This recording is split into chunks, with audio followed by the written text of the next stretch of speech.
I'll be starting with October November 22, paper 2, variant 3. Actually, the first question says during translation, a polypeptide is synthesized when amino acids are added to a growing chain of amino acids. Figure 1.1 shows part of a growing chain of amino acids and the amino acid cysteine.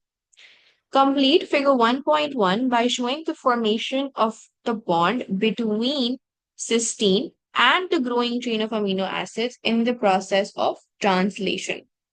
Now, हमारे पास basically we need to show the condensation reaction. हमारे पास we have a chain of amino acid, ठीक है? ये हमारे पास एक chain of amino acid है, उसके उन्होंने हमें खाली क्या कहती हैं दो amino acids दिखाए हुए हैं which are associated together और ये chain हमारी चल रही है. They are saying कि अब जो ये amino acid की chain है, it is forming a bond with this particular amino acid, which is your cysteine amino acid. They're asking us to draw basically how the amino acid would look like when the condensation has taken place. हमारे पास जब condensation होती है तो होता है क्या है कि हमारे पास जो कार्बोक्सिल ग्रुप का OH है और अमीन ग्रुप का जो हमारे पास H होता है ये दोनों इन द फॉर्म ऑफ वाटर जो है वो एग्जिट कर जाता है और जो चीज पीछे रह जाती है that becomes the part of the amino acid chain. So carbon would have its double bond oxygen. It would bind with nitrogen, hydrogen, and the remaining structure.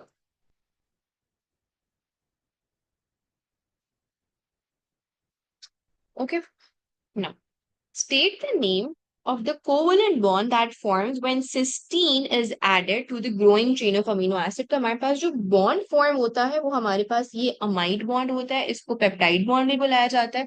So you can call it either of the two, either the amide bond or the peptide bond, and you will get your mark.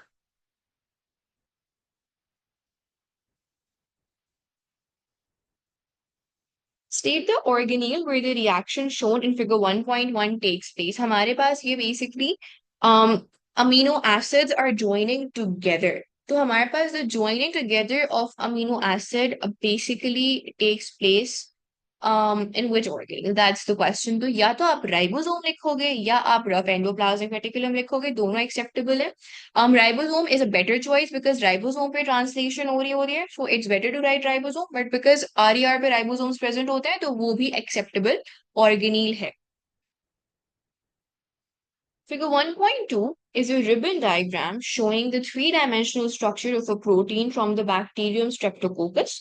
तो हमारे पास basically it's a three-dimensional structure of a protein that is present in a bacteria known as the Streptococcus bacteria. अब ये हमारे पास structure है. Before we proceed, हमारे पास if I would highlight a region of it, आपको ये arrow-like structures नजर आ रहे होंगे, which I'm highlighting with red. ऐसे आपको बहुत से structures नजर आ रहे होंगे जो ये arrow जैसा है. और आपको क्या कहते हैं हेलिकल स्ट्रक्चर्स भी नजर आ रहे होंगे. हेलिकल स्ट्रक्चर्स आर बेसिकली जो आपके स्पाइरल जैसे स्ट्रक्चर्स होता है ना, similar to how a DNA looks, आपको ये हेलिकल स्ट्रक्चर्स भी नजर आ रहे होंगे. ऑलवेज रिमेंबर, चाहे पेपर 1 हो पेपर 2 हो, जब भी आपको स्पाइरल स्ट्रक्चर नजर आए, हेलिकल स्ट्रक्चर्स नजर आए, that basically demonstrates an alpha helix. और आपको कभी भी एरो शेप स्ट्रक्चर नजर आए तो वो एरो शेप स्ट्रक्चर होती है बीटा प्लीटेड शीट. अच्छा जी, हमारे पास describe the secondary structure of the protein shown in figure 1.2. So हमारे पास जो प्रोटीन स्ट्रक्चर है वो हमने क्या कहते हैं पहले ही डिस्क्राइब कर लिया कि हमारे पास अल्फा हीलिक्स प्रेजेंट है और हमारे पास क्या कहते हैं बीटा प्लीटेड शीट प्रेजेंट है. अगेन हमें डिस्क्राइब करना है, एक्सप्लेन नहीं करना. जब भी हमें डिस्क्राइब करना होता है with respect to a figure, with respect to a table, तो हमें जो दिखाई दे रहा होता है what we can see, we only stick to that, we tell what we can see. We don't go into the nitty gritties of it, specifically if it's just for a 1 mark or 2 mark. तो आपको जो चीज दिखाई दे रही है आप describe में खाली वो मेंशन करोगे. So we would say that the alpha helix and the beta pleated sheet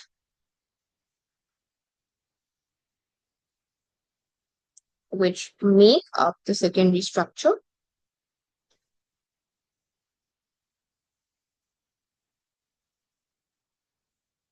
can be seen in figure 1.1. So you'll get 1 mark for mentioning alpha helixes and you'll get 1 mark for mentioning beta pleated sheets.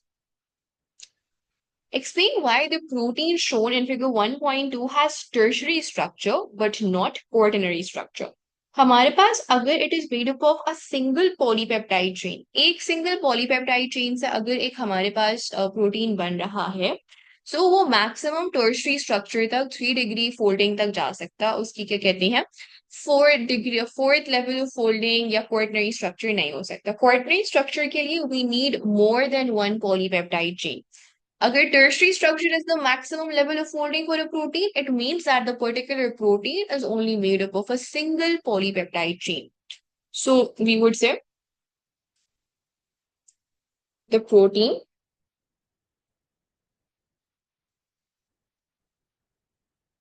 is made up of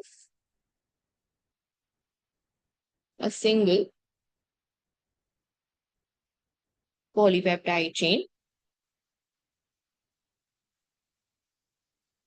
and thus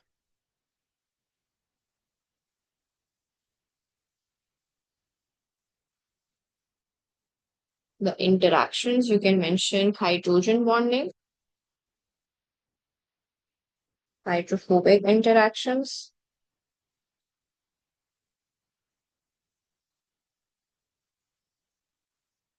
ionic bonding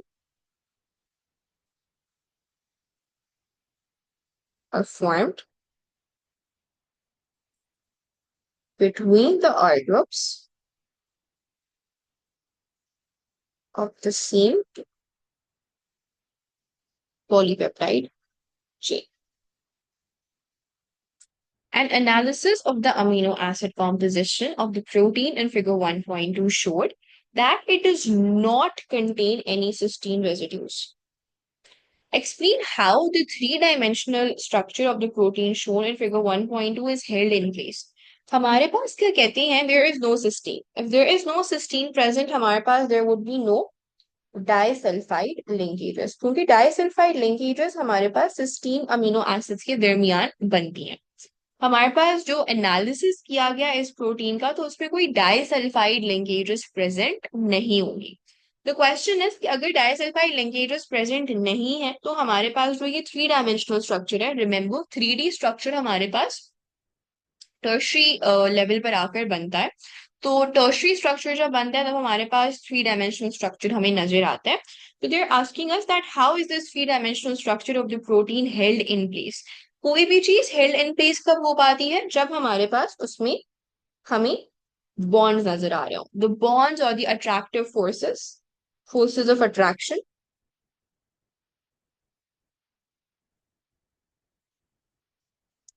hold together something, चाहे वो solids हो, liquids हो, gases हो. आप लोग kinetic molecular theory में भी पढ़ते हो कि हमारे पास बेसिकली किसी भी मॉलिक्यूल में क्या कहते हैं जो मॉलिक्यूल होल्ड टुगेदर होता है वो इंटरमोलेक्युलर या इंट्रामोलेक्युलर फोर्सेस ऑफ अट्रैक्शन की वजह से होता है. तो स्टेबिलिटी के लिए या to held something in place forces of attraction are required. हमारे पास इसमें डाइसल्फाइड लिंकेजेस नहीं होंगी. बट जितने भी बाकी बॉन्ड्स हैं हमारे पास, जो हाइड्रोजन बॉन्डिंग है बिटवीन पोलर आर ग्रुप्स, हमारे पास जो आयोनिक बॉन्डिंग है बिटवीन चार्ज्ड आर ग्रुप्स, और हमारे पास जो हाइड्रोफोबिक इंटरेक्शन है between the non polar R groups, all these three bondings or all these three forces of attraction would be holding together the structure of this particular protein. So we would say her type of interaction को हम describe करेंगे. Hydrogen bond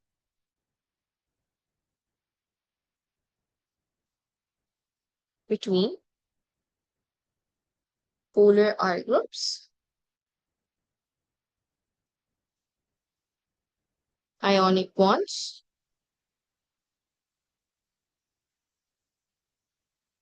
between negatively charged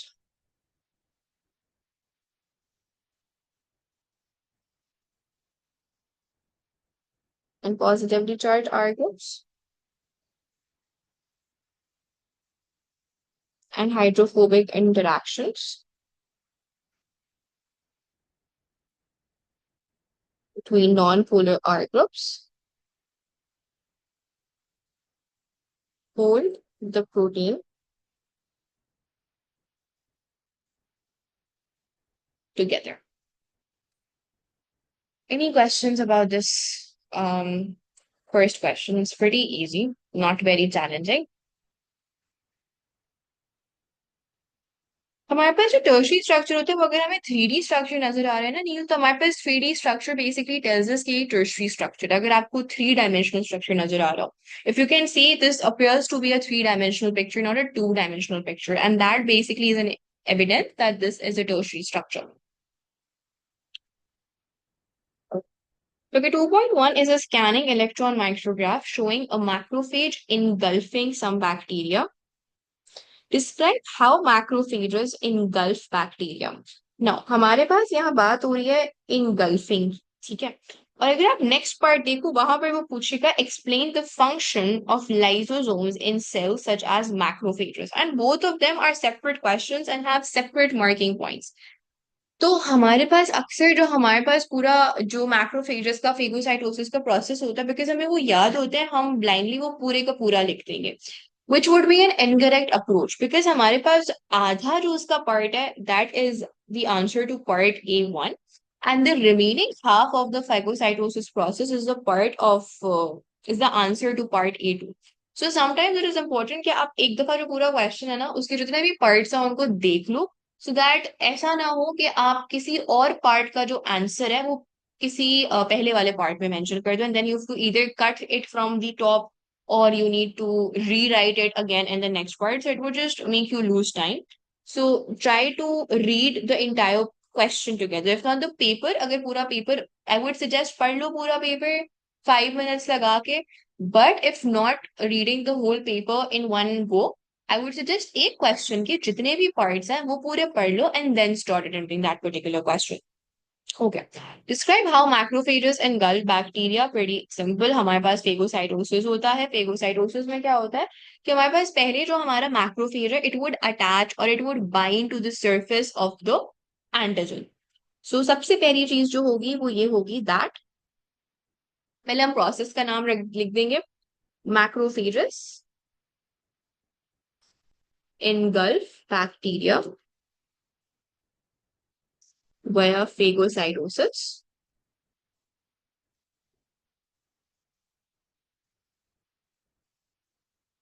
The macrophage would attach itself or bind itself to the surface of the bacteria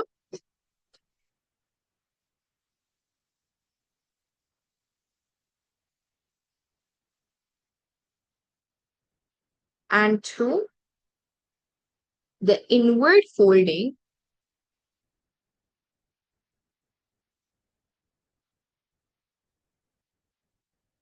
of the cell membrane, it would engulf the bacteria.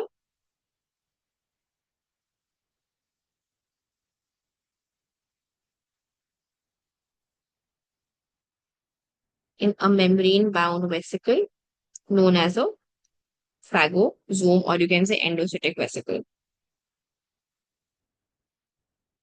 Explain the functions of lysosomes in cells such as macrophages. अब यहाँ पर हम क्या कहते हैं, lysosome का जो function है in phagocytosis, we will be talking about that. So lysosomes have hydrolytic enzymes.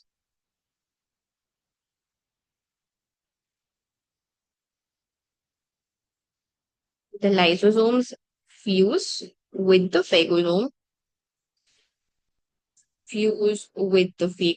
releasing their hydrolytic enzymes.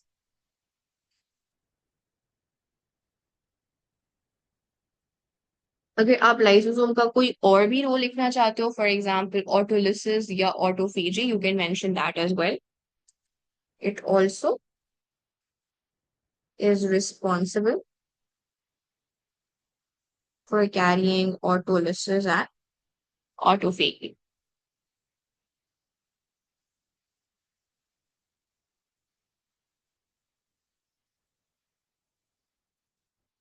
Clear? Any questions?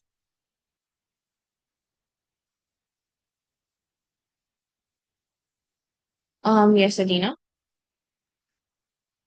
हमने पढ़ा है कि समथिंग कॉल्ड फैगोसिटिक वैक्यूल, तो हमने वो तब पढ़ा है कि जब लाइसोम्स फ्यूज विद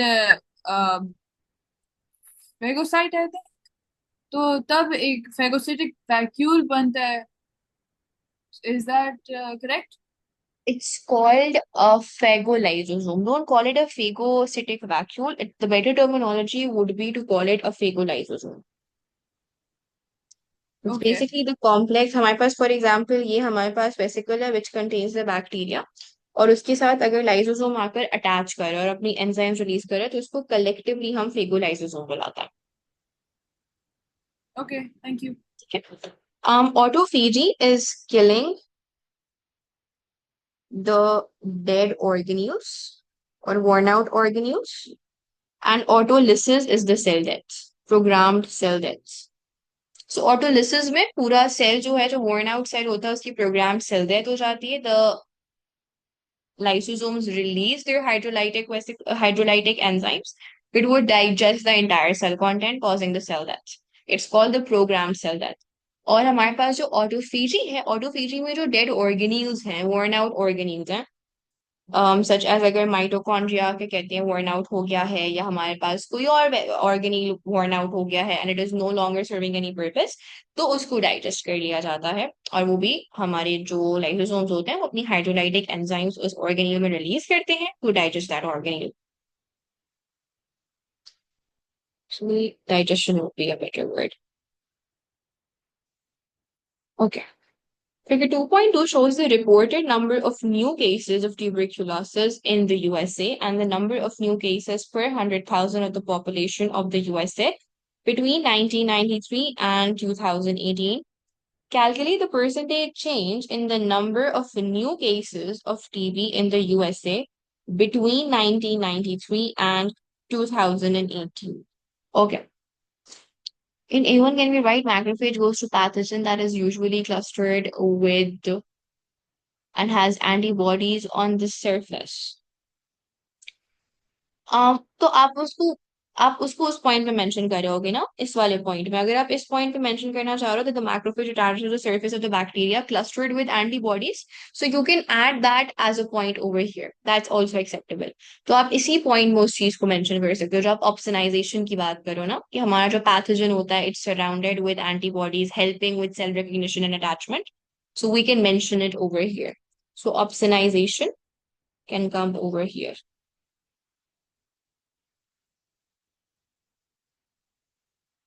हाँ चलिए. हमारे पास we have to calculate the percentage change in the number of new cases between 1993 and 2018. Okay. So हमारे पास 1993 में कितने केसेस थे, अराउंड 25,000, और 2018 में हमारे पास the number of new cases is basically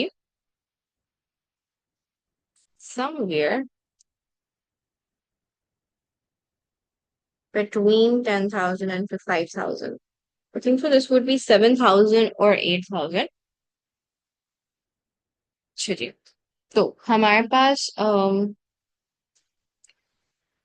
percentage change बतानी है, तो हमारी न्यू वैल्यू और ओल्ड वैल्यू को हम लोग कंपेयर कर देंगे. अच्छा. तो हमारे पास जो ओल्ड वैल्यू वैल्यू है that is around 7,000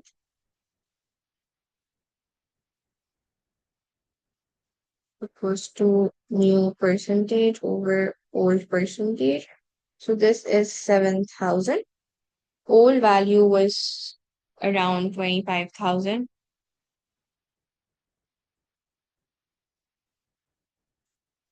So this would be unknown. This would be 100. Let's figure this out. Does anybody have a calculator? I actually don't have my calculator with me. Or give me a minute. I'll grab it. Just a minute. एक second. What are you saying? What population is the key? Can you have a look at the key? The one you're calculating, that's for per 100 नहीं ना, हमारे पास number of new cases इस वाले बार पे है ना. Isn't that the case?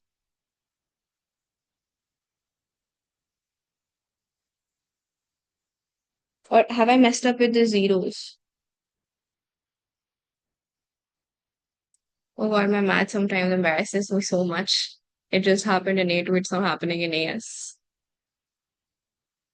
अच्छा, let me see the MS. एक second. मैं की देख लेती हूँ. Math is something I myself don't trust with. Let me see.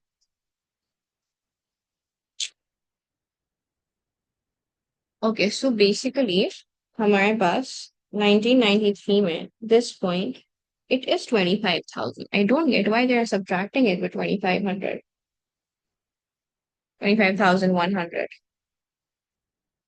Okay, let's put this question on hold. I would ask this with Saruhab. Like, I refer my maths question always to him, but I do that before the paper. I'll ask him this again.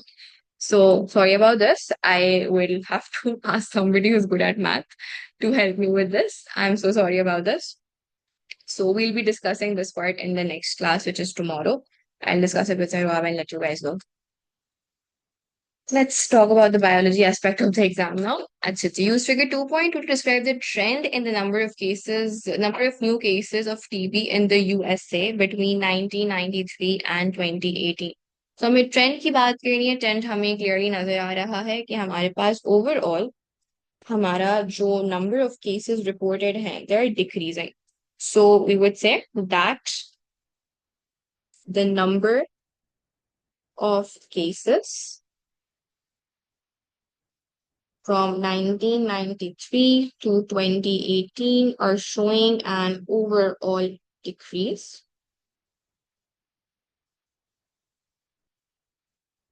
और हमारे पास क्या कहते हैं, whenever we are describing a graph, हमें steep values और हमारे पास जो plateau values या constant values होती हैं, हमें वो भी describe करनी होती हैं.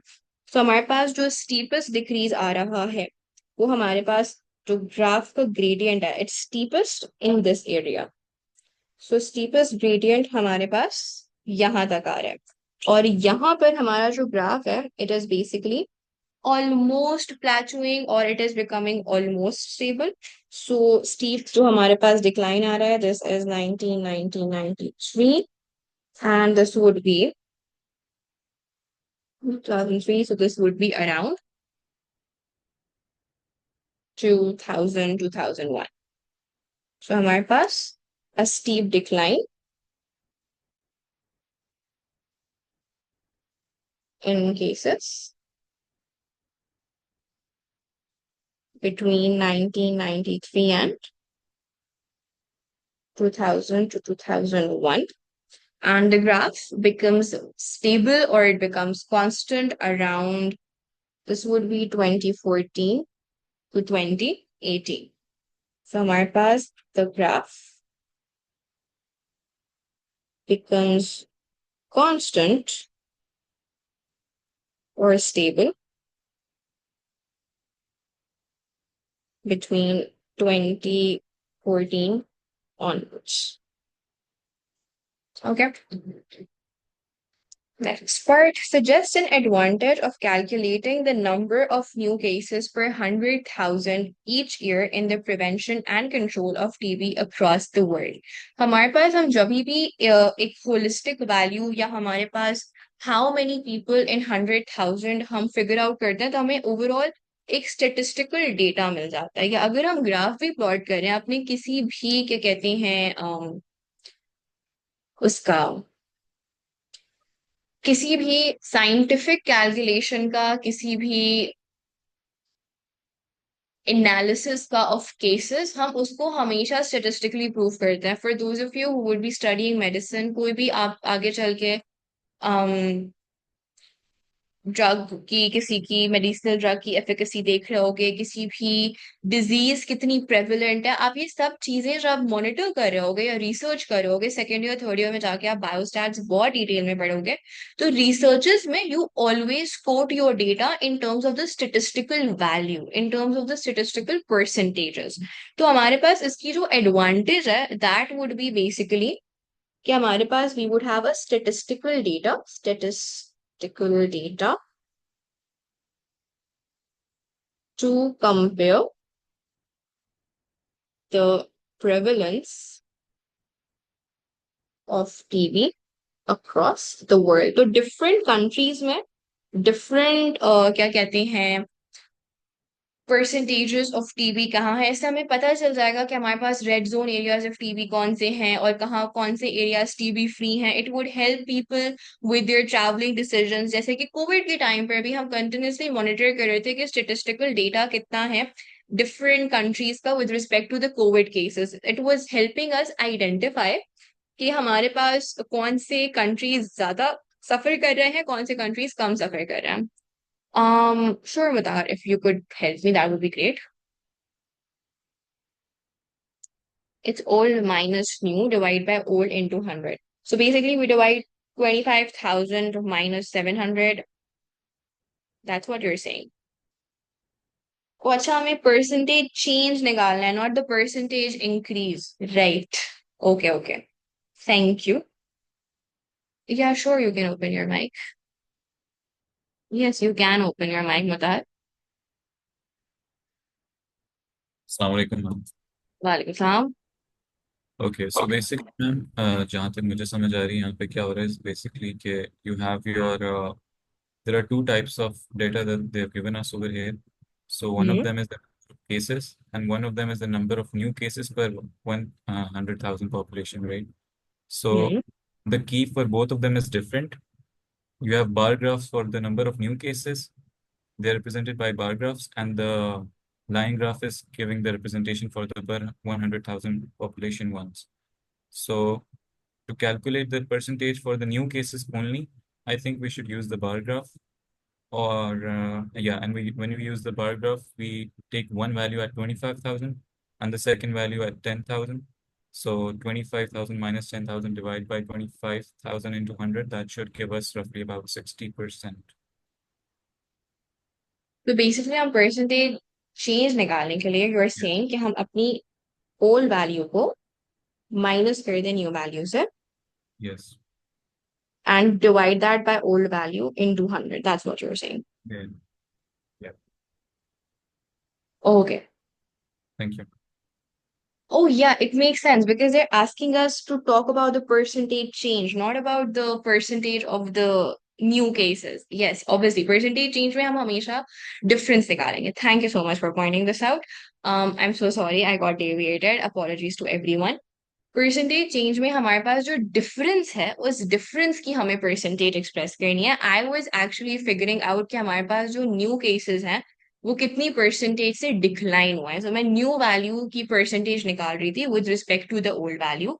आई wasn't focusing on the percentage change. So हम जब चेंज की बात करते हैं तो ऑब्वियसली उसमें हम डिफरेंस को ले आता है. So if it is a question about percentage change तो हमारे पास जो डिफरेंस है old or new ka, we would be focusing on that, not just comparing the new value and the old value. Thank you so much, Mutar. It makes sense to me.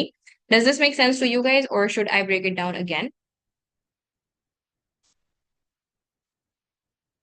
It makes sense to all of you? Yeah. My math can be so embarrassing sometimes. Apologies for that. I just don't know how I got an A in math for real. It has made me cry a lot, honestly. खैर, हमारे पास 25,000 minus 10,000 upon our old value, which would be 25,000. मैं यहाँ पर लिख भी देती हूँ कि ये हमारे पास चेंज आ रहा है और हम उस चेंज की परसेंटेज फिगर करना चाह रहे हैं in 200. And now we get our answer.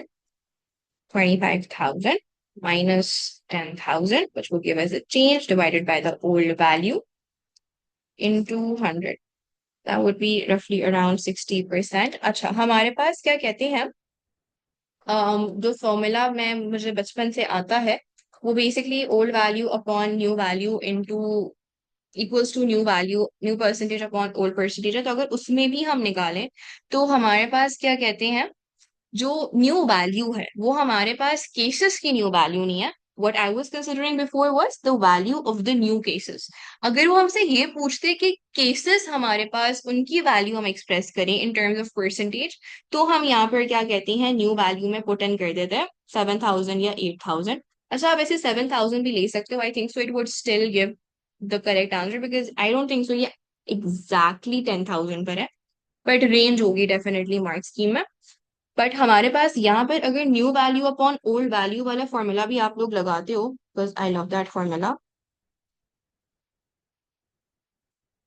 So new value जो होगी वो हमारे पास चेंज की ही वैल्यू होगी, बिकॉज हम चेंज की परसेंटेज को एक्सप्रेस करना चाहते हैं। सो हमारे पास new value in this case again would be, if you guys want to do 25k minus 7k as well, इससे हमारे पास ज्यादा बेटर आंसर आएगा।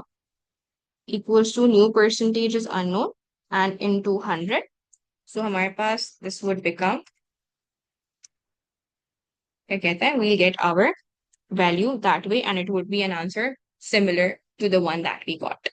So new value यहाँ पर change की value होनी थी, difference की value होनी थी, not the new value of the cases. Apologies again. TB is endemic, always present in many populations across the world, and many countries have high numbers of cases. State two reasons why it is difficult to reduce the number of cases of TB across the world. हमारे पास TB जो है, it is basically, सबसे बड़ा जो problem होता है ना TB का, एक्चुअली बहुत सारे प्रॉब्लम्स होते हैं टीबी के, बट एक तो टीबी का प्रॉब्लम ये होता है कि टीबी का जो इन्फेक्शन है, it has a very long duration, around 6 months to 1 year हमारे पास टीबी की बीमारी का ड्यूरेशन होता है। It's a very long infection, it's a very long disease, and obviously अगर हमारे पास it is a very long disease तो उसकी ट्रीटमेंट भी लंबी होती है। तो सबसे बड़ी प्रॉब्लम ये आती है, और ये ज्यादातर प्रॉब्लम आ रही होती है डेवलपिंग कंट्रीज में, कि अफोर्डेबिलिटी नहीं होती। Nobody can afford medication for TB for 6 months और एन ईयर, और हमारे पास मेडिसिन की एक्सेसिबिलिटी भी नहीं होती बहुत सारी जगहों पर। So because TB is a very long persisting infection,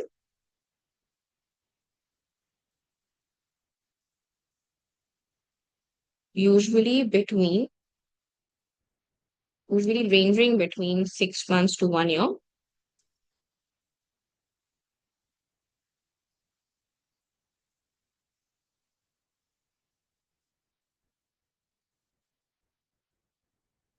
The treatment is also long,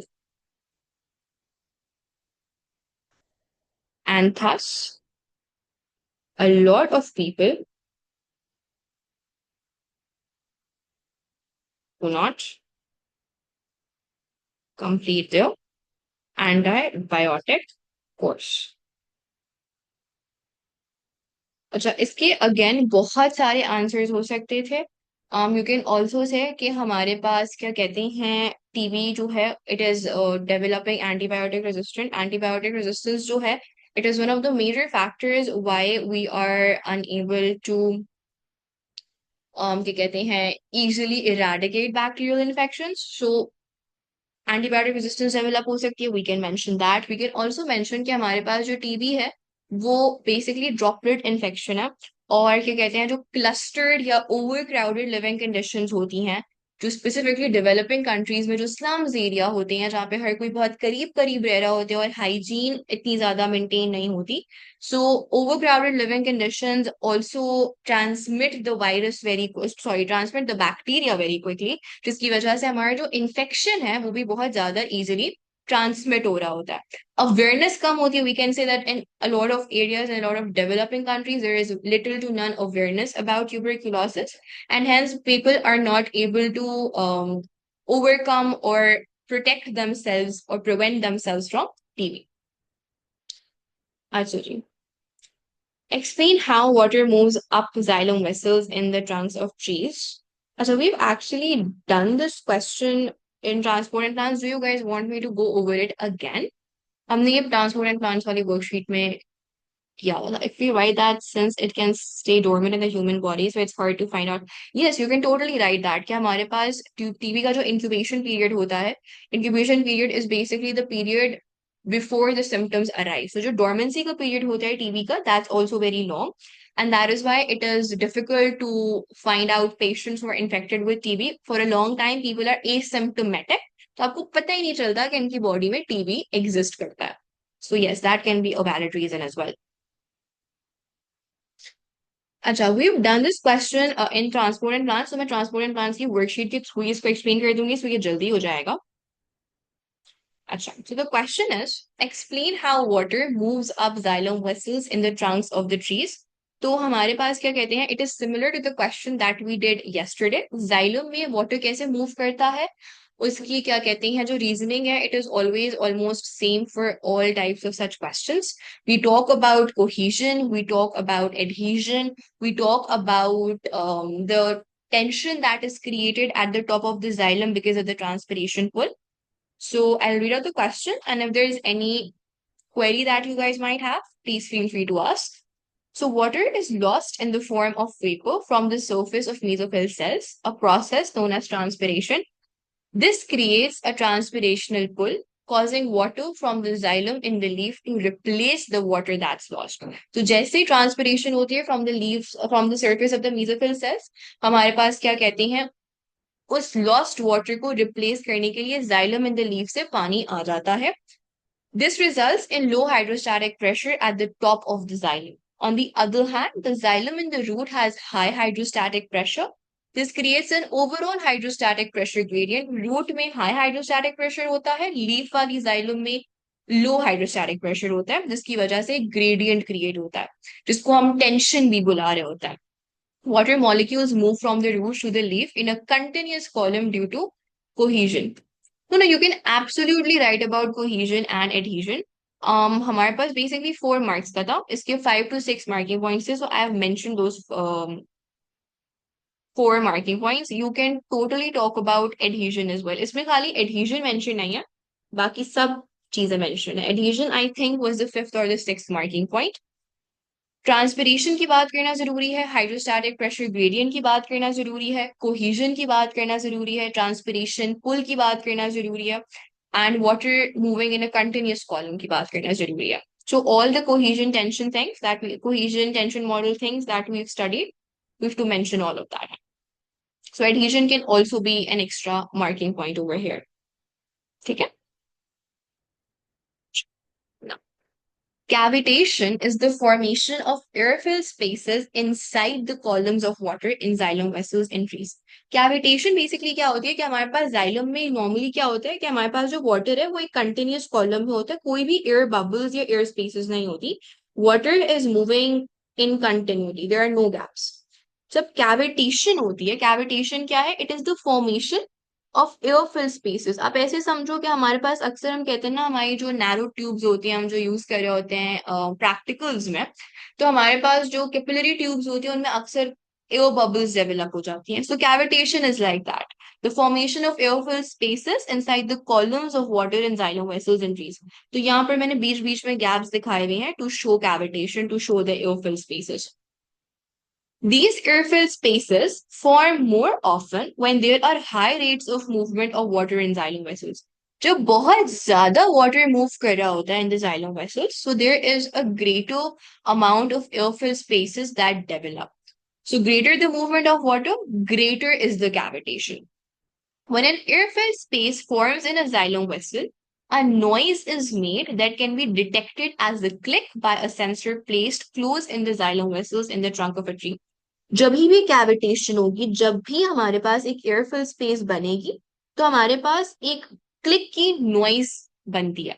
so एयरफिल space जैसे बनेगी, there would be a click sound, and that click sound can be recorded by a sensor placed near the xylem vessel.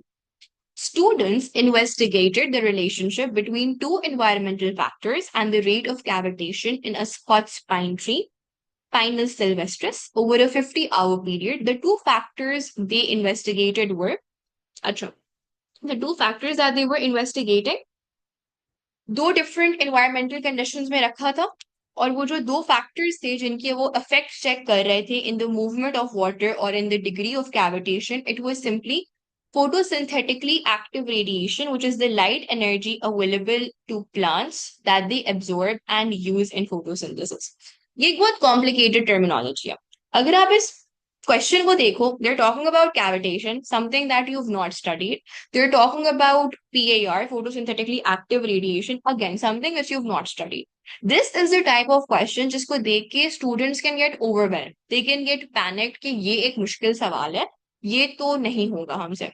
But I always say specifically in AS papers and AS questions, they are not very challenging. And why am I saying that? क्योंकि वो जितनी आपको information देती हैं, या तो आप उस इंफॉर्मेशन को कनेक्ट कर सकते हो अपनी सिलेबस नॉलेज से, या फिर उस पूरी इंफॉर्मेशन का जो वो क्वेश्चन पूछ रहे होता है उससे कोई ताल्लुक नहीं होता. ठीक है. Now, if you read the statement, photosynthetically active radiation, which is the light energy available to plants, blah blah blah, आप इस सबको कट करके सिंपली ये कह सकते हो कि they are checking the effect of light on the movement of water in the xylem vessel. दूसरा वो क्या मॉनिटर कर रहे हैं, दूसरा क्या वो फैक्टर चेंज कर रहे हैं, they are checking how wind speed affects the movement of water in the xylem vessel. So ये दो एनवायरमेंटल कंडीशंस का इन्फ्लुएंस वो चेक कर रहे हैं in the movement of water के. The cavitation rate was estimated by recording the number of clicks detected by the sensor. The results are shown in figure 3.1. Now, हमारे पास cavitation को monitor किया गया. Cavitation क्या थी? कैविटेशन वो simply हमारे पास formation of एयरफिल spaces. जब भी एयरफिल स्पेस बनेगी हमारे पास एक क्लिक की साउंड प्रोड्यूस होगी. Now that click sound is recorded. जितनी क्लिक की साउंड एक गिवन टाइम में वो लोग सुन पा रहे थे या डिटेक्ट हो रही थी सेंसर में, उसका उन्होंने रेट निकाल दिया. रेट इज सिंपली आप किसी भी चीज को डिवाइड कर दोगे विद टाइम, आपको उस चीज का रेट मिल जाएगा. सो उन्होंने कैविटेशन रेट पर मिनट निकाला कि एक मिनट में कितनी दफा क्लिक की साउंड उन्होंने सुनी. अब उन्होंने डिफरेंट लाइट इंटेंसिटीज और डिफरेंट विंड स्पीड पे कैविटेशन रेट निकाला.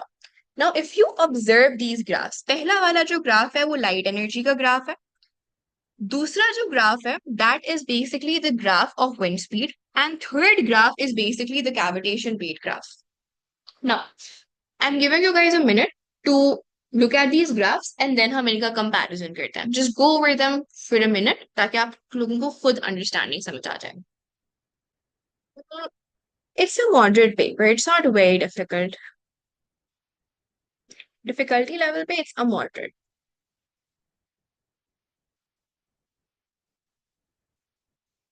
Okay.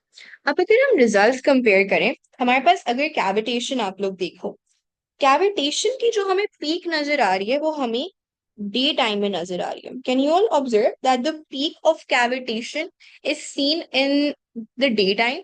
एंड ऑल्सो अगर हम इसको कंपेयर करें with the presence of light and with the presence of wind speed, so हमारे पास जहां जहां हमें कैविटेशन की पीक नजर आ रही है, can you all see that cavitation is basically the graph of cavitation is very much similar to the graph of light.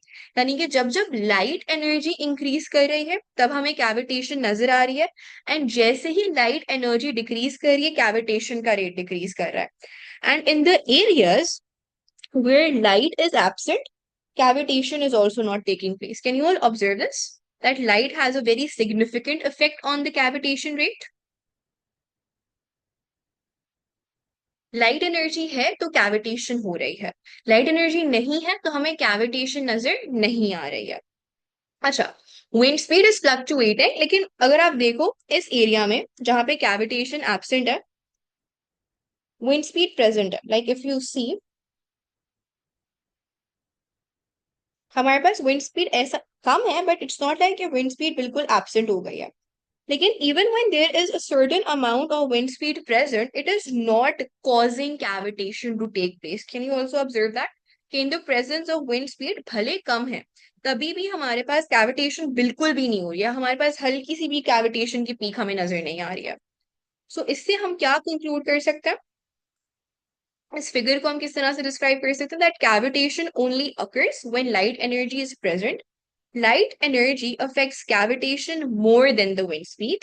Light affects the rate of photosynthesis, and thus more water is needed by the leaf or the photosynthesizing cells. Thus, greater movement of water and cavitation in the presence of PIR. हमारे पास transpiration या need of water कब create होती है plant के अंदर, जब हमारे पास photosynthesis हो रहा होता है. जब जब फोटोसिंथेसिस हो रहा होगा तब तब जो वाटर का पुल है वो ज्यादा होगा. Why? Because the photosynthesising cells need more water. So light की प्रेजेंस में फोटोसिंथेसिस होता है.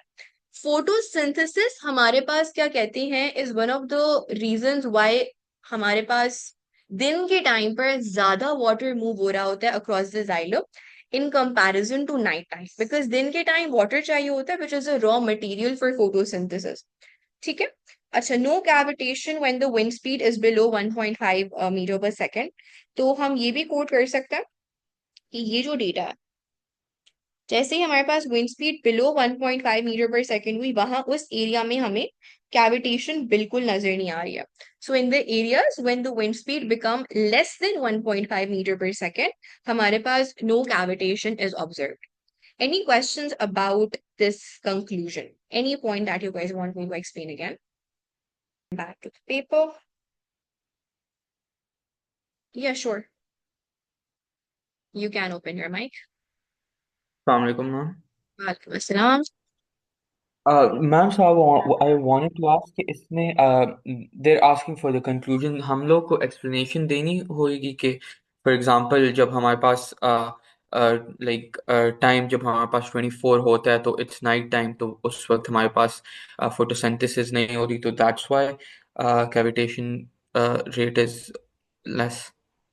No, you don't necessarily have to mention कि photosynthesis हो रही है। ये एक explanation का part हो सकता है that the water movement or the rate of transpiration is greater when the trees or when the plant is photosynthesizing. That is one part of it.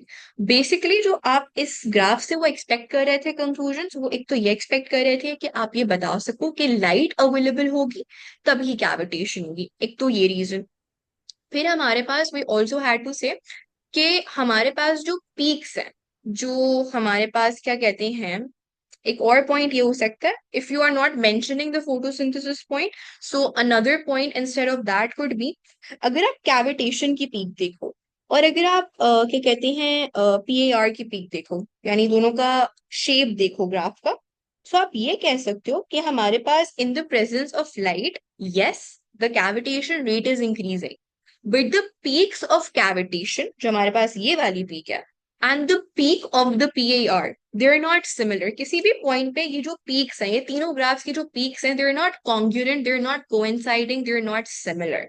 So if you're not talking about photosynthesis, then you can then talk about the shape of the graph. Basically यहाँ पर उनको conclusion graph के through ही चाहिए थी।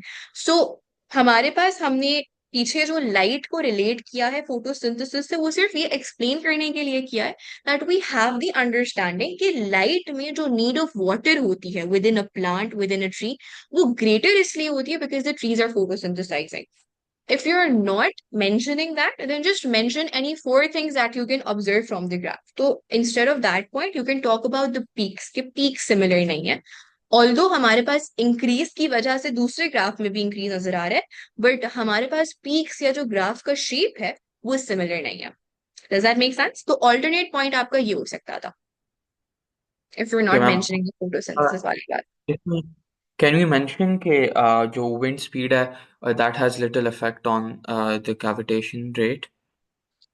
या हमने mention किया था ना पहले, I think so second point में we did mention that the light intensity has a greater effect on cavitation instead of the wind speed. So you can totally mention that. Okay, thank you, ma'am. No issues. Okay. Part 4. The early development of an animal involves division of the zygote and daughter cells by mitosis to form an embryo consisting of genetically identical cells. Figure 4.1 shows several cells at various stages of the cell cycle in an embryo of whitefish, Coryganosus, something, something. Name the stage of mitosis in cell A and in cell B, shown in figure 4.1. So they're asking us to identify the stage in cell A and cell B. अच्छा, now हमारे पास अगर हम cell A को देखें और cell B को देखें, हमारे जो क्रोमोसोम्स है, they're lined up. You can clearly see कि हमारे पास जो chromosomes है, they're in a single line. They're in the equator. मतलब you can easily draw a midline of the cell. So I always say कि if you can see a midline in the cell, so M for midline, M for metaphase.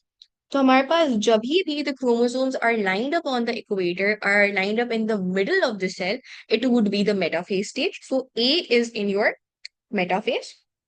अगर हम B की बात करें, so B में you can see that the chromosomes are moving towards the opposite ends.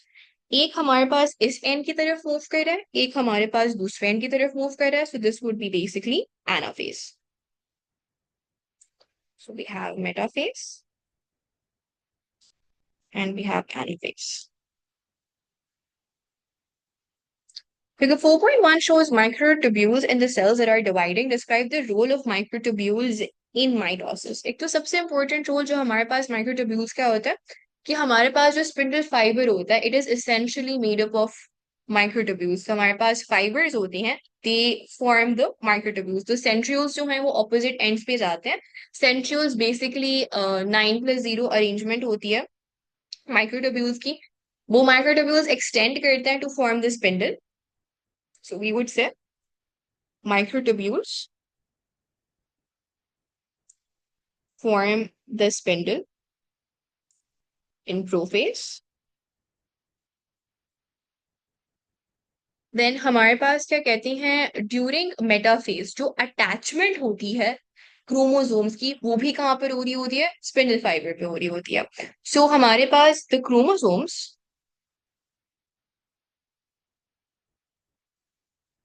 attach to the spindle fiber. अच्छा यहाँ पर it is important to mention कि कौन से region of the chromosome is getting attached और attaching itself to the spindle fibre. हमारे पास chromosomes जो होते हैं इफ आई से ये हमारे पास एक क्रोमोसोम है. इस क्रोमोसोम का दिस इज द सेंट्रोमियर. ये कह देना कि सेंट्रोमियर अटैच कर रहे हैं spindle fibre say that is also correct. And also हमारे पास ये कहते हैं सेंट्रोमियर के ना एजेस होते हैं. उन एजेस को बुलाया जाता है काइनेटोकोर. और जो काइनेटोकोर होता है एग्जैक्टली वो लोकेशन होती है ऑफ द सेंट्रोमियर जो कि बाइंड कर रही होती है स्पिंडल फाइबर के साथ.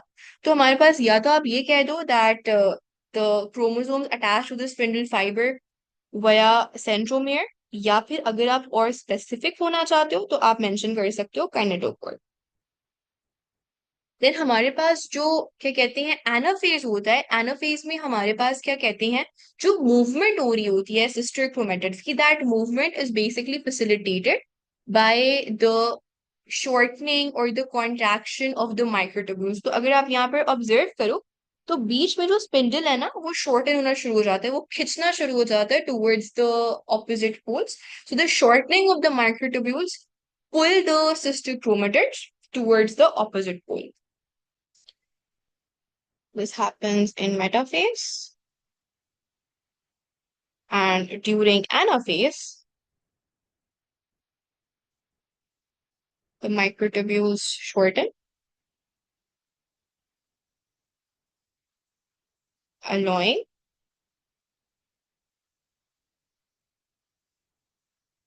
the chromosomes, the sister chromatids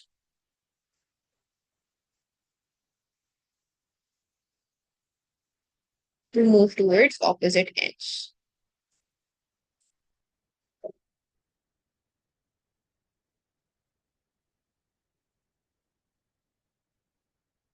Okay, state what happens in cell C shown in figure 4.1 until two new cells are formed. So let's see cell C.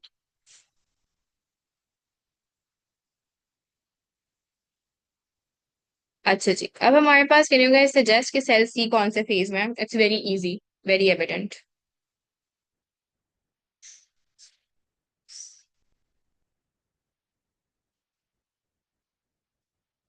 Very good, it's in the telophase.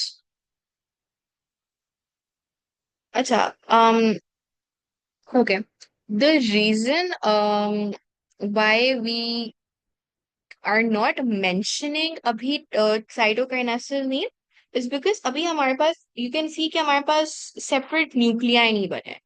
अभी nuclear envelope form नहीं हुआ. We can still see the dark chromosomes. तो हमारे पास अभी nuclear membrane बनी नहीं है. कैन यू ऑब्जर्व दैट कि the nucleus is yet to develop. Nucleus अगर बन जाता है तो हम कहते हैं कि अब साइटोकाइनेसिस हो जाएगा because the nuclear envelope hasn't formed. The nuclei to separate nuclei हमें दिखाई नहीं दे रहा है. इस वजह से we are saying it's in the telophase. Is this clear? Yeah. तो अगर हमारे पास ये क्रोमेटिन की फॉर्म में होता और न्यूक्लियर एनवेलप इसको सर्कल कर रहा होता, so we would have said कि हमारे पास हो रही है, बट हमारे पास क्या कहते हैं, you can however do mention that cleavage has started to form which would lead to cytokinesis. Yes, Adina. तो आई स्टडीड के टेलोफेज में ये होता है कि न्यूक्लियर मेम्ब्रेन रिफॉर्म्स। सबसे पहले तो ये होता है कि ऑपोजिट पोल्स रीच कर देते हैं, ये चीजें जो है sister chromatid whatever, they reach opposite poles, the nuclear envelope reforms, और या no this what I have studied. और फिर साइटोकिनेसिस में ये बोलते हैं कि the cytoplasm begins to pinch off into two separate cells to form two separate cells, इस तरह की चीज। सही है। So question क्या था? So I Like, don't difference, मतलब it's confusing me a lot कि मैंने एक जगह एक चीज पढ़ी है, I don't get अच्छा, it।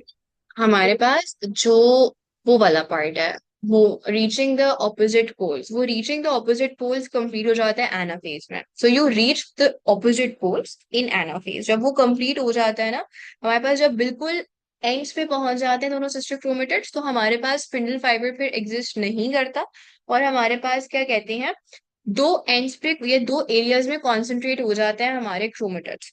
एंड देन टीलोफेज में न्यूक्लियर एनवेलप फॉर्म होना शुरू करता है। हमारे पास जो क्रोमोसोम्स है, they decondense and they start becoming chromatin. हमारे पास न्यूक्लियोलस बनना शुरू हो जाता है। ये सारी चीजें हो रही होती हैं in telophase, and once that has happened, then cytokinesis start हो रहा होता है। यस।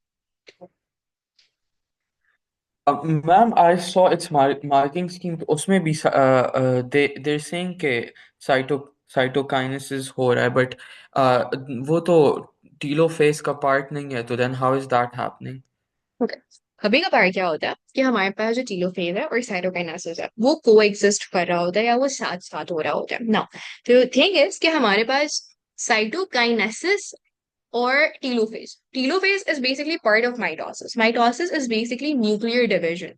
And nuclear division हमारे पास उस point पे complete होता है जब two separate nuclei बन जाए. And when we're saying two separate nuclei बन जाए, we mean that हमारे पास एक nuclear envelope बन जाए, we have chromatin and we have nucleolus. Those three parts are for telophase. Mark scheme में आपको 6 पॉइंट नजर आ रहे होंगे। The first 3 points are regarding telophase. ठीक है, अब यहाँ पर क्या है, यहाँ पर आपको क्लीवेज फरो दिखाई दे रही है, राइट? नाउ हमारे पास क्लीवेज फरो फॉर्मेशन स्टार्ट हो गई है। Cleavage furrow formation would lead to cytokinesis. तो यहाँ पर हमारे पास टीलोफेज कंप्लीट नहीं हुआ है और साइटोकाइनेसिस भी कंप्लीट नहीं हुआ है। So the cell is in a middle ground. So यहाँ पर आप टीलोफेज की भी बात कर सकते हो, और यहाँ पर आप क्या कहते हैं, साइटोकाइनेसिस की भी बात कर सकते हो। The sole reason why I am talking about telophase over here is to make you guys understand कि अभी हमारे पास टू सेपरेट न्यूक्लियर हमें नजर नहीं आ रहा। We haven't yet form the nuclear membrane. So हमारे पास क्या कहते हैं, दोनों चीजें जो हैं वो साथ को एग्जिस्ट कर सकती हैं। So if you are mentioning कि हमारे पास nucleus would start to form, or it would start to reappear, and we would say that cleavage furrow is forming, and this would lead to cytokinesis, which would then be the division of organelles and cytoplasm.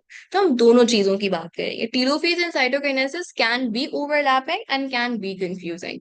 ठीक है, so we would mention both क्योंकि यहाँ पर दोनों हो रहे हैं, यहाँ पे हमें दोनों नजर आ रहे हैं। ठीक है, Adina, does that also answer your confusion? Okay, so we would say that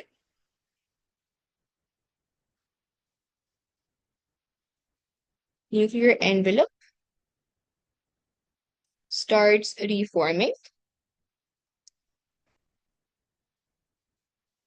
nucleolus begin to reappear,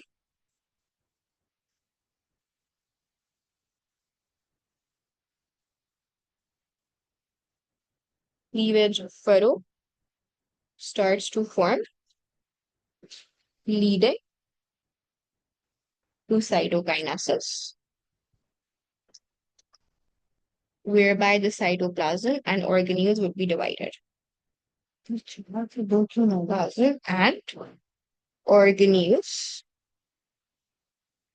would be divided. Okay. Now, the cells produced in the developing whitefish are genetically identical. Identify and explain two events that occur during the cell cycle that lead to daughter cells being genetically identical. हमारे पास genetically identical का मतलब ये है कि उनका जो DNA है, उनका जो gene content है, that's exactly identical. The reason why the cells are genetically identical is because of DNA replication. हमारे पास DNA replication होता है जिसकी वजह से हमारे पास the new sister chromatid that is formed, it is exactly identical to the other sister chromatid. So हमारे पास semi conservative DNA replication की वजह से we have a sister chromatid forming which is identical to the DNA molecule. So हमारे पास पहले एक single chromosome होता है, उसकी replication होती है, तो हमारे पास जो सिस्टर क्रोमेटिड बनता है that is identical to the previous one. तो बेसिकली इसी की एक और कॉपी बन जाती है और हमारे पास इस तरह का क्रोमोसोम अपीयर होता है. नाउ व्हेन हमारे पास क्या कहते हैं एनाफेज होगा. एनाफेज में क्या होता है दैट हमारा जो सेंट्रोमियर है it divides. So in anaphase the centromere divides जिसकी वजह से our sister chromatids get separated. So कुछ इस तरह की शेप हो जाती है. ये एक सिस्टर क्रोमेटिड है और ये दूसरा सिस्टर क्रोमेटिड है. Now, one sister chromatid would become part of one daughter cell. The other sister chromatid would become part of the other daughter cell. And because these two are genetically identical, क्योंकि वो DNA replication की वजह से बने थे, इस वजह से जो हमारे पास resulting daughter cells हैं, they would be genetically identical as well. Is this clear?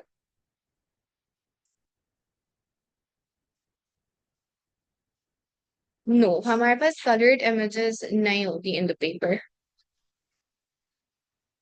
बहुत रेयरली ऐसा होता है कि हमारे पास कलर्ड इमेजेस आए. Do you mean the checkpoints are occurring within the cycle? यानी जो भी checkpoints है कोई भी हमारे पास uncontrolled division नहीं हो रहा है. Is that what you mean by G2 phase causing errors to be corrected?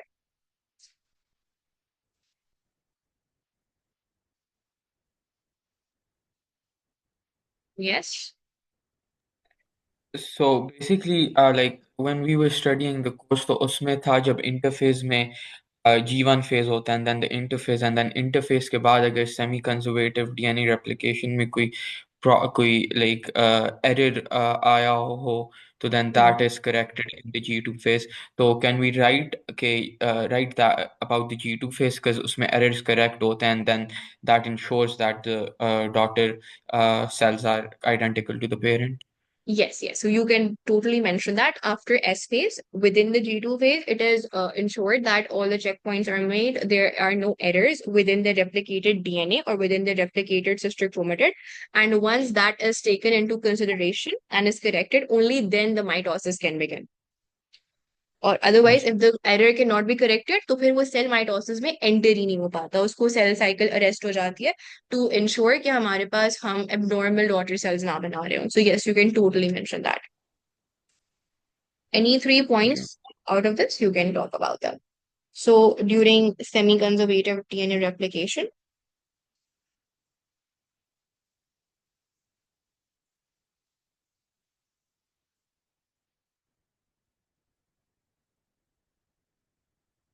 each chromatid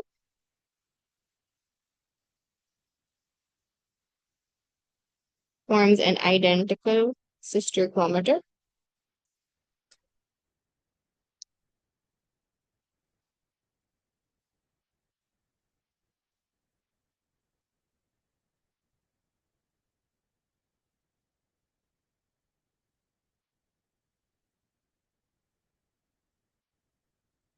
In anaphase, the centromere divides,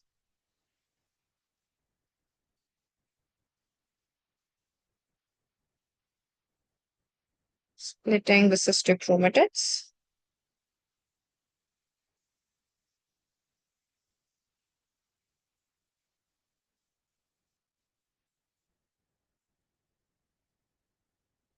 each of the sister chromatid moves to one pole of the cell. Hence, the two new nuclei at the end of telophase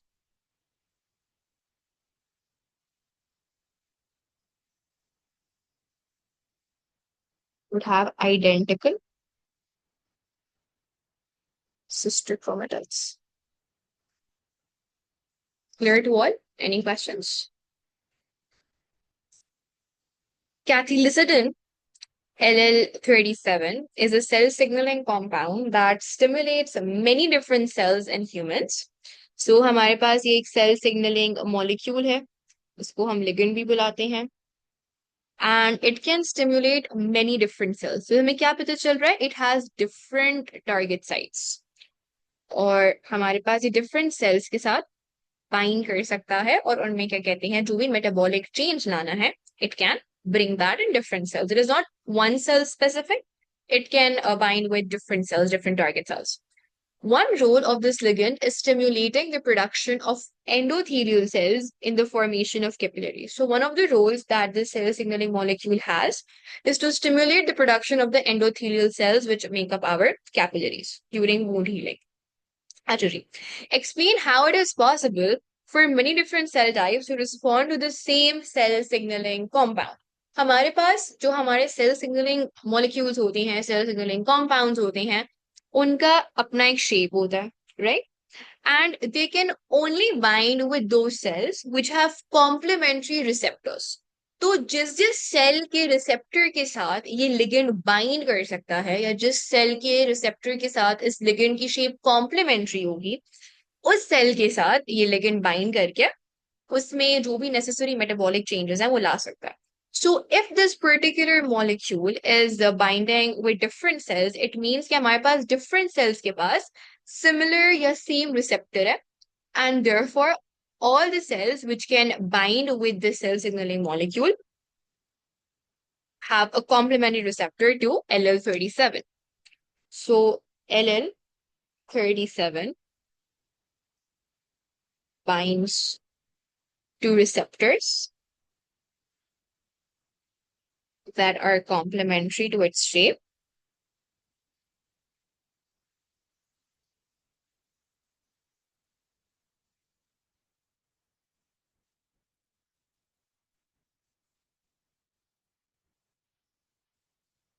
The different cells that it binds to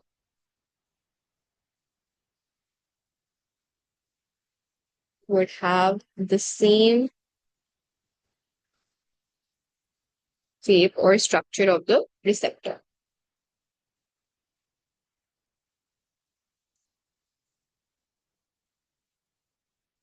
ठीक है? Any questions? Pretty straightforward.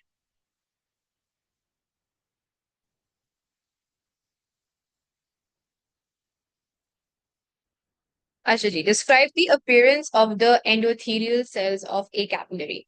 Now for this, I'm going to show you the structure of the endothelial cells of a capillary.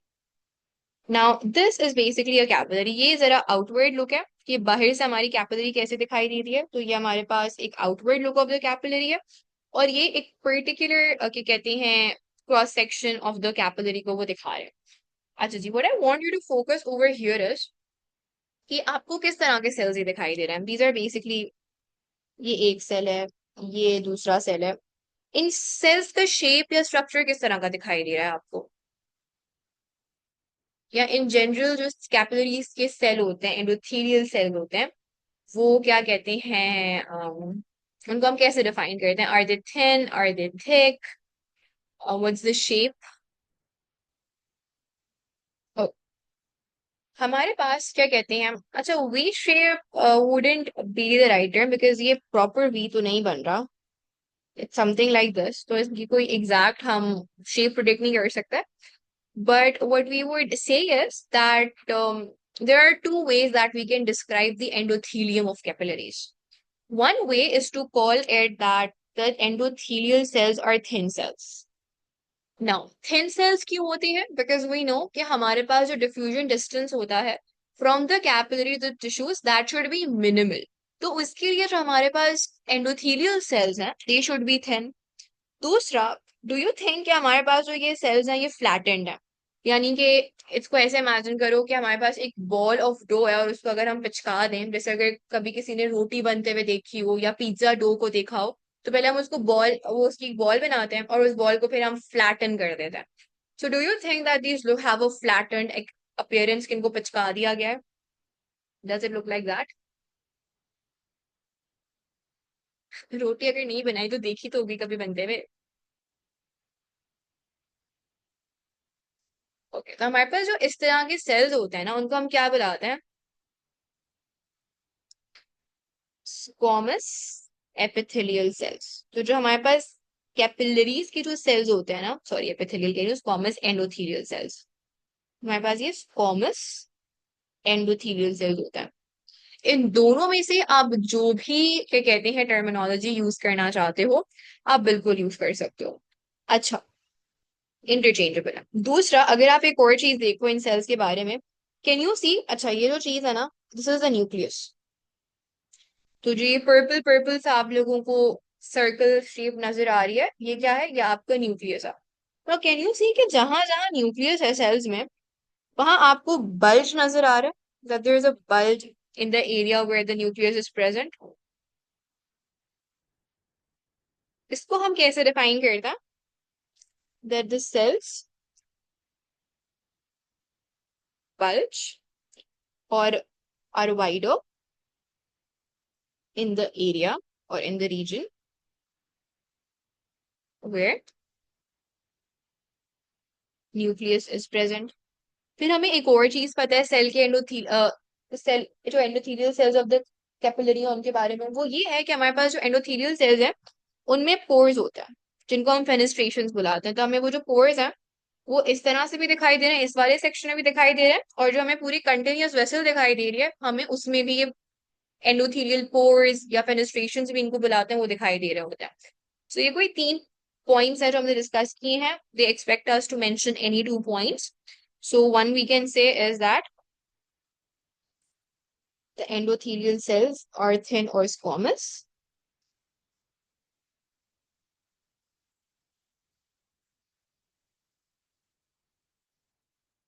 And we can say endothelial cells have pores or fenestrations में उनको कहा जाता है। And the cells bulge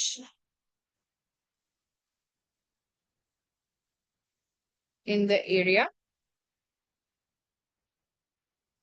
where nucleus is present. Okay. Cathelicidin is a protein composed of 37 amino acids. The sequence of the first 10 amino acids in the primary structure of cathelicidin, LL37, and the DNA triplets in the non-transcribed strand in the gene that codes for the first 10 amino acids in the primary structure of LL37 are shown in table 5.1. तो हमारे पास first 10 amino acids के नाम बताए हुए हैं हमें positions के accordingly, और कौन सा डीएनए ट्रिपलेट उन्हें कोड कर रहा है वो भी उन्होंने हमें बताया हुआ है।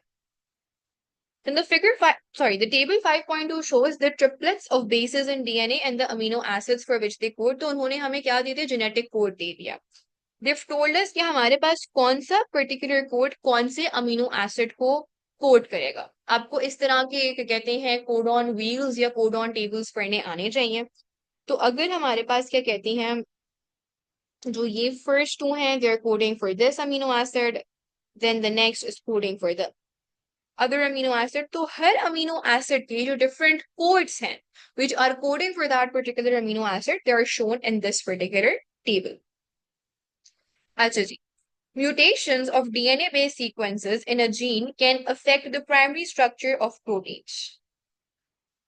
Use the information in table 5.1 and table 5.2 to suggest the effect on the primary structure of cathelicidin LL37 of the substitution of the base T with the base A in the middle of the triplet at position 5।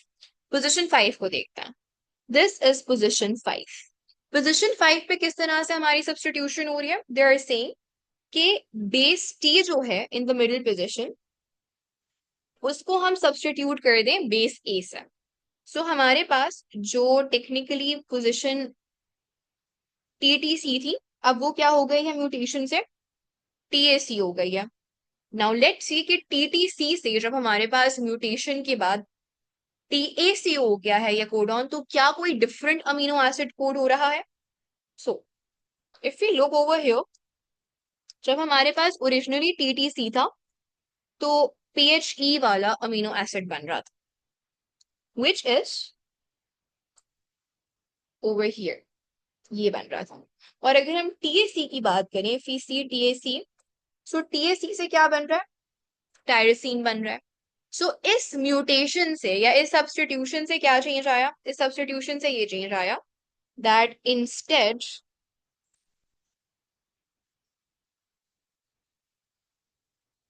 of PHE amino acid TYR will be coded. Actually, the deletion of base T in the triplet at position 2. Okay, now let's see the position 2 wala triplet. ये position 2 वाला triplet है which is coding for leucine. They are saying कि हमारे पास जो base T है वो basically remove हो गई है. Now, अब अगर हमारे पास ये जो base T है, if that has been deleted, तो क्या change आएगा? Let's see that. So this would become C, G and this G would move here. तो हमारे पास CTG था पहले, CTG से we are now mutated into CGG. So CTG was coding for leucine. Now we have CGG, which would code for arginine. अच्छा, ये एक हमारे पास marking point हो गया. They're expecting us to tell at least 2 marking points. Now, हमारे पास अगर आप एक चीज देखो, हमारे पास जब ये चेंज आया, सो वुड यू अग्री कि हमारे पास पूरा जो सीक्वेंस है वो शिफ्ट कर जाएगा या वो ऑल्टर हो जाएगा? बिकॉज हमारे पास now this would become the third position would become GTG, the fourth position would become ATT, the fifth position would become TCT. तो हमारे पास फ्रॉम दिस पोजिशन ऑनवर्ड्स जो पूरा हमारा डीएनए ट्रिपलेट है उसकी क्या कहते हैं, उसमें पूरे हर कोडॉन में चेंज आ रहा है. Every codon is changing because of one particular mutation. Do you all agree that one base आगे जा रही है हर चीज? Exactly, the code for every triplet would change. So we would write these 2 point. एक तो डिलीशन से क्या हो रहा है that arginine would be coded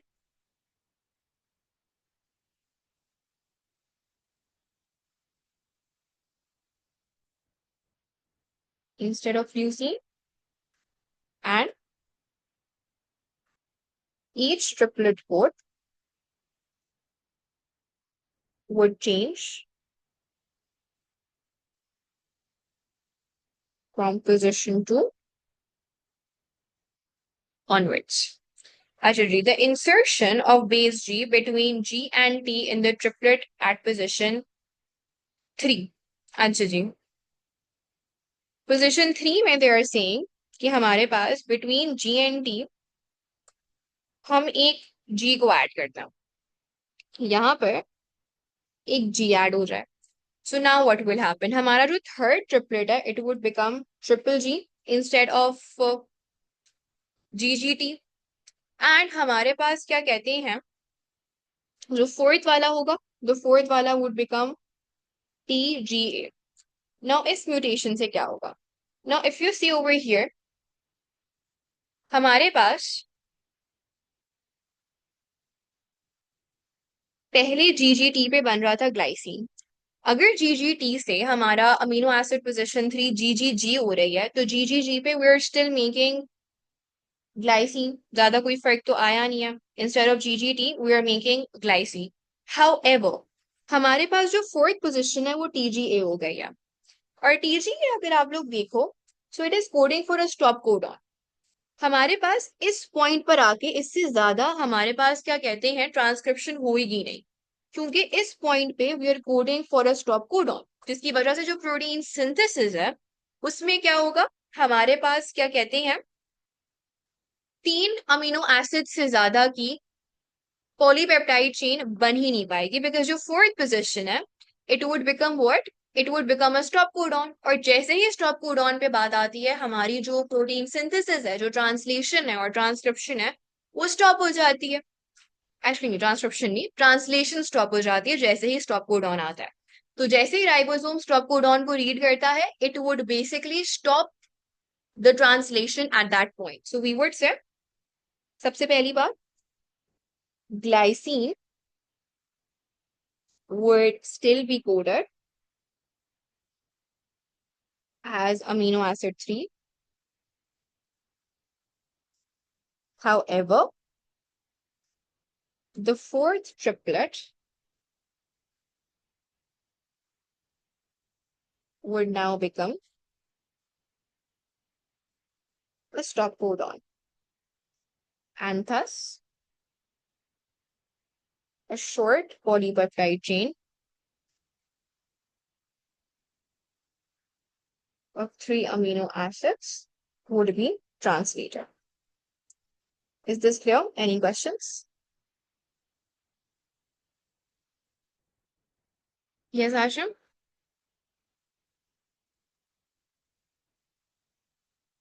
Last point नहीं समझ आया? Okay. देखो, हमारे पास जो क्वेश्चन है, लास्ट क्वेश्चन, ये लास्ट पार्ट, वो क्या कह रहा है कि हमारे पास पोजीशन 3 में हम G और T के दरमियान एक G को ऐड करता है। तो अगर मैं G और T के दरमियान G को ऐड कर लूं तो होगा क्या कि मेरा जो थर्ड ट्रिपलेट है इट वुड बिकम G और T चला जाएगा यहाँ। यही होगा, डू यू अग्री कि अगर मैं G को बीच में इंसर्ट कर दूंगी तो मेरा थर्ड जो कोडॉन है वो ट्रिपल G बन जाएगा, और जो T है वो हमारे पास अगले कोडॉन का पार्ट बन जाएगा। तो अगर हम फोर्थ कोडॉन की बात करें तो वो बन जाएगा TGA, राइट। अब अगर हम देखें GGG अगर है तो थर्ड अमीनो एसिड हमारा क्या बनेगा, ग्लाइसिन बनेगा। ये बनाएगा ग्लाइसिन, पहले भी ग्लाइसिन बन रहा था, म्यूटेशन के बाद भी ग्लाइसिन बन रहा है। थर्ड अमीनो एसिड के क्या कहती हैं उसमें क्या कहते हैं पोजीशन में कोई चेंज नहीं आ रहा है म्यूटेशन के बाद भी। हाउएवर, अगर हम फोर्थ अमीनो एसिड की बात करें तो फोर्थ अमीनो एसिड नहीं बन पाएगा। क्यों नहीं बन पाएगा फोर्थ अमीनो एसिड? बिकॉज अगर आप TGA को देखो, TGA is a stop codon. Stop codon जैसे ही आता है, हमारी जो ट्रांसलेशन है, translation is basically the synthesis of polypeptide chain from mRNA। Stop codon के टाइम पर जैसे ही स्टॉप कोडॉन को राइबोसोम रीड करता है, ट्रांसलेशन रुक जाती है। तो हमारे पास जो इस केस में पॉलीपेप्टाइड चेन बनेगी उसमें खाली 3 अमीनो एसिड होंगे, क्योंकि इस पॉइंट पर आके ट्रांसलेशन रुक जाएगी, ये सारी चीजें नहीं बनेगी। एंड हेंस हमारे पास इंस्टेड ऑफ 37 अमीनो एसिड्स जो पॉलीपेप्टाइड चेन बनेगा, that would be of 3 amino acids only. Does the last point now make sense? That the fourth triplet would now become a stop codon, and thus a short polypeptide of 3 amino acids would be translated. Miss, how it become a stop codon? TGA किस चीज को code कर रहा है? Stop को code कर रहा है, ये टेबल में लिखा हुआ है।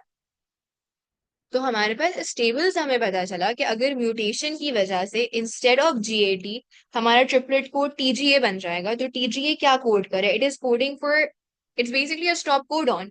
स्टॉप का मतलब ये है दैट ट्रांसलेशन वुड स्टॉप जैसे ही ये वाला कोड आएगा। इस कोड को जैसे ही राइबोसोम रीड करेगा, ribosome would stop the translation. ये हमें टेबल से पता चल रहा है।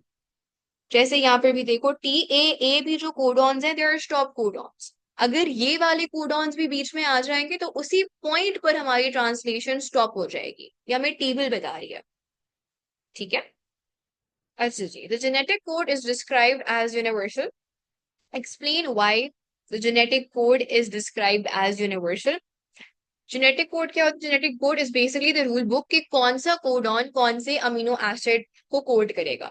तो हमारे पास सारे लिविंग ऑर्गेनिजम्स के जो ट्रिपलेट कोड्स हैं वो सिमिलर है. यानी कि अगर हमारे पास मैमल्स में सीसीटी इस वाले अमीनो एसिड को कोड करे तो माइस में भी सीसीटी वाला जो कोडॉन है it would be coding for the same amino acid. ACA अगर इस वाले अमीनो एसिड को कोड करे तो हमारे पास क्या कहती हैं रैबिट्स में भी एसीए जो है वो इसी अमीनो एसिड को कोड करेगा.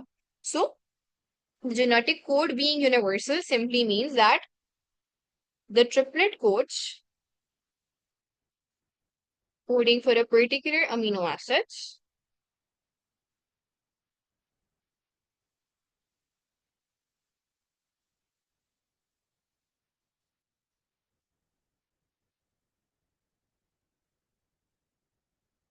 shall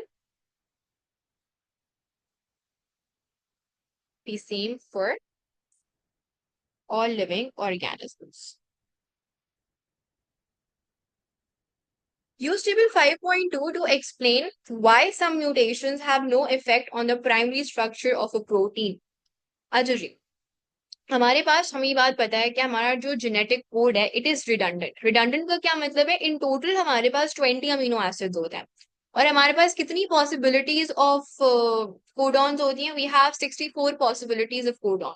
ट्रिपलेट कोड से हमारे पास 64 कॉम्बिनेशंस बन सकते हैं. लेकिन 64 कॉम्बिनेशंस आर्ट यूनिक और कोडिंग फॉर 64 अमीनो एसिड्स. वही 64 combinations in totality would be coding for the 20 amino acids. So हमारे पास 44 एक्स्ट्रा क्या कहते हैं कोडॉन्स होते हैं, ट्रिपलेट कोड्स होते हैं. सो one amino acid can be coded for more than one triplet code. जैसे कि हम यहाँ पर भी देख सकते हैं कि हमारे पास वेलिन के लिए ही 4 ट्रिपलेट कोड्स हैं, हमारे पास ग्लाइसिन के लिए 4 ट्रिपलेट कोड्स हैं. For arginine they have shown us 4 triplet codes. तो हमें टेबल में दिखाई दे रहा है that one amino acid can be coded by more than one codon and this is because हमारे पास the genetic code is redundant.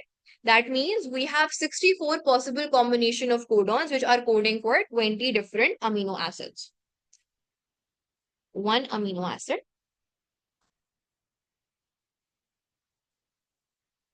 can be coded by more than one triplet code.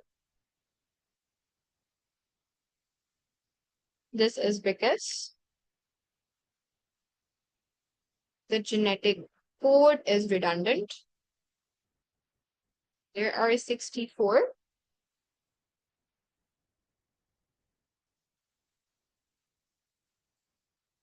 possible codons coding for 20 amino acids. Actually, figure 6.1 shows some of the events that occur when a red blood cell flows through a capillary in the lungs.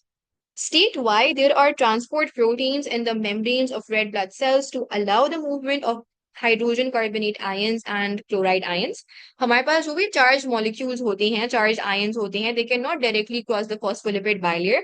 They are moved via the transport protein. So we would simply say charged or polar molecules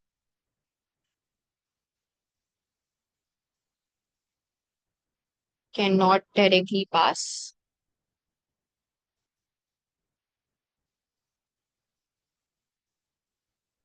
the phospholipid bilayer. Figure 6.1 shows that chloride ions move out of the red blood cells. Explain why this movement is necessary when red blood cells flow through capillaries in the lungs. तो हमारे पास chloride ions जो हैं they're basically moving out. And हमारे पास क्या कहते हैं bicarbonate ions are coming in. Usually हम जब टिश्यूज में देख रहे होता है ना उल्टा हो रहा होता है. This is basically happening in the lungs. Lungs में क्या हो रहा होता है? The bicarbonate ion has to enter back from the plasma into the RBC. हमारे पास रिवर्स रिएक्शन होता है. बाइकार्बोनेट आयन जो है वो कंबाइन करता है हाइड्रोजन आयन के साथ टू फॉर्म कार्बोनिक एसिड, और वो कार्बोनिक एसिड क्या कहते हैं, फिर कार्बन डाइऑक्साइड में कन्वर्ट होता है और फिर कार्बन डाइऑक्साइड डिफ्यूज आउट होके एल्व्यूलाई में चली जाती है। तो यहाँ पर रिवर्स चीज हो रही है, लेकिन मैकेनिज्म सेम है। The reason why the chloride ions are moving out of the RBC is because हमारे पास बाइकार्बोनेट आयन अंदर आ रहा है। तो अगर हमारे पास बाइकार्बोनेट आयन अंदर आ रहा है तो हमारे पास the chloride ion has to move out to restore और to ensure that the electrical neutrality is not hampered. Yes बता है बाइकार्बोनेट ना, हमारे पास बाइकार्बोनेट आयंस जो हैं वो कहाँ पर होते हैं, वो ब्लड प्लाज्मा में होते हैं ना। हमारे पास क्या कहते हैं, the carbon dioxide exchange has to take place in the lungs. उसके लिए कार्बन डाइऑक्साइड कहाँ से आएगी, हमारे पास 85% carbon dioxide in the blood travels in the form of bicarbonate ions. That bicarbonate has to be converted back into carbon dioxide in the RBCs when it is passing through the lungs. तो ये conversion होना जरूरी है। तो अगर हमारे पास bicarbonate ion अंदर आ रहा है, क्लोराइड आयन पहले से प्रेजेंट था, तो हमारे पास there is only +1 charge of hydrogen, हमारे पास -1 था क्लोराइड का। तो +1 -1 was making an overall, we're establishing an overall neutrality in the RBC। But अगर बाइकार्बोनेट आयन भी अंदर आ रहा है तो हमारे पास क्या कहते हैं, -2 चार्ज होगा और प्रोटॉन का +1 चार्ज होगा। इसकी वजह से हमारे पास जो आरबीसी है वो इलेक्ट्रिकली नेगेटिव हो जाएगा। एंड टू इंश्योर कि हमारा आरबीसी इलेक्ट्रिकली नेगेटिव ना हो, the chloride moves out of the RBC. Mechanism या कॉन्सेप्ट वही है, लेकिन उल्टा हो रहा है, बिकॉज ये लंग्स हैं, टिश्यूज नहीं है। रिस्पायरिंग टिश्यूज में ऑपोजिट होता है, लंग्स में ऑपोजिट होता है। State why carbon dioxide molecules diffuse from the red blood cells into the plasma। अच्छा जी, हमारे पास कार्बन डाइऑक्साइड के जो मॉलिक्यूल्स हैं वो रेड ब्लड सेल से प्लाज्मा में क्यों डिफ्यूज हो रहा है। This is lungs. लंग्स में हमारे पास क्या हो रहा है कि हमारे पास कार्बन डाइऑक्साइड जो है it is diffusing in the plasma. अब वो प्लाज्मा से कहाँ पर जाएगी, it would move towards the alveoli, it has to enter the alveolar space. उसको एल्व्यूलाई में जाना है ताकि गैस एक्सचेंज हो सके, ताकि कार्बन डाइऑक्साइड हम एक्सपेल आउट कर सकें via exhalation.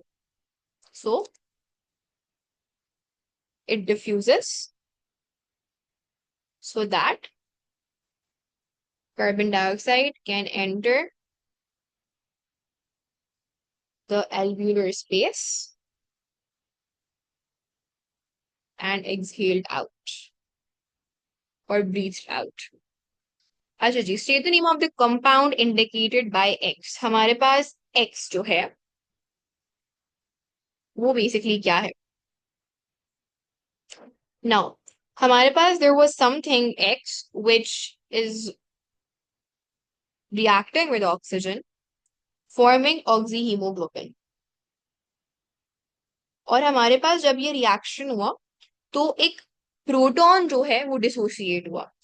So this would be basically your hemoglobinic acid। hemoglobinic acid के साथ ऑक्सीजन जो है वो रिएक्ट की होगी, जिसकी वजह से हमारे पास जो ऑक्सीजन है वो कंबाइन हुई हीमोग्लोबिन के साथ to form oxy haemoglobin, and हमारे पास जो हाइड्रोजन आयन है ऑफ द हीमोग्लोबिनिक एसिड वो डिसोसिएट हो गया होगा। Does this make sense, any questions? Okay, with that this paper comes to an end। Yep।